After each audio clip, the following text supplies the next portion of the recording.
قرآن پاک نے کہا یہودیوں پہ اللہ نے ذلت مسلط کر دی ہے، یہ ذلیل ہے، ان کا کوئی دیش نہیں، یہ جہاں انہوں نے قبضہ کیا ہوا نا فلسطین میں، یہ قبضے کی جگہ ہے اور ایک مٹھی بھر ملک ہے، شاید 60-70 لاکھ آبادی ہو اسرائیل کی۔ اگر امریکہ اس کی مدد نہ کرے تو اسرائیل قائم نہیں رہ سکتا، اور اس کے گرد 12-14 اسلامی ملک ہیں۔ بیت المقدس مسجد اقصیٰ معمولی جگہ نہیں، حضور نے فرمایا 3 سفر کرو تو سمجھنا ہم عبادت کر رہے ہیں۔ کون کون سے؟ فرمایا اگر بیت اللہ جاؤ تو عبادت سمجھ کے جانا، مسجد نبوی کی طرف جاؤ تو عبادت ہے، اور مسجد اقصیٰ کی طرف جاؤ تو یہ بھی عبادت ہے۔ اور فرمایا مسجد اقصیٰ میں جس نے ایک نماز پڑھی اسے 25,000 نمازوں کا ثواب ملے گا۔ اور میرے رسول پاک نے یہ وہ مسجد ہے جس کے ساتھ معراج شریف جڑا ہوا ہے۔ قرآن پاک نے کہا کہ اس مسجد میں سبحان اللہ اسریٰ بعبدہ لیلا من المسجد الحرام الی المسجد الاقصیٰ۔ مسلمانوں، قرآن کہتا ہے کہ تمہارے معراج کی شان رسول پاک کی مسجد اقصیٰ سے جڑی ہے۔ جس محبوب کو رب معراج کرائے تو مسجد اقصیٰ میں لا کے کرائے۔ وہ جگہ معمولی جگہ ہے، وہ معمولی جگہ ہے مسجد اقصیٰ۔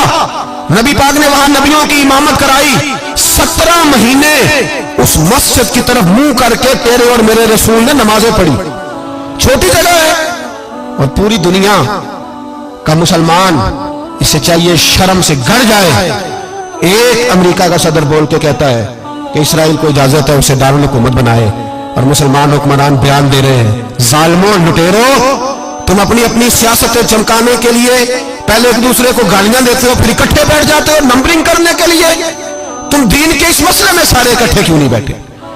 سارے پاکستان کے سیاستدانوں کو، علماء اور مشائخ کو چاہیے تھا ایک پیج پہ اکٹھے ہوتے، اکٹھے بیٹھ کے ایک بیان ہی دے دیتے، ایک بات ہی کر دیتے۔ پھر میرا سلوٹ ہے ترکی کے صدر کو، پھر میرا سلوٹ ہے ترکی کے صدر کو۔ عجیب بات ہے نا کہ اس کے پاس ایٹمی طاقت آپ سے کمزور ہے، آپ کی تگڑی ہے۔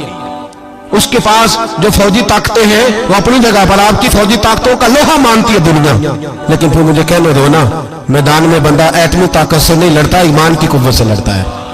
وہ بول اٹھا ہے نا، کیا کر لیا اس نے اپنی پارلیمنٹ سے خطاب کیا۔ اس نے بہت عرصہ پہلے کہا تھا مسجد اقصیٰ میری خواب میں آئی تھی، اور رو کے کہتی تھی آئے مجھے کوئی صلاح الدین ایوبی کا ماننے والا، کوئی آئے مجھے بچائے۔ کہتے میری خواب میں آئی تھی اور روتی تھی، کہتی تھی کوئی آئے۔ اور ایک شاعر نے کہا ہے مسجد اقصیٰ نبی پاک کو بھی بلاتی ہے، کہتی ہے ایک بار پھر طیبہ فلسطین میں آ، راستہ دیکھتی ہے پھر مسجد اقصیٰ تیرا، ایک بار پھر سے طیبہ سے فلسطین میں آ، راستہ دیکھتی ہے پھر مسجد اقصیٰ تیرا۔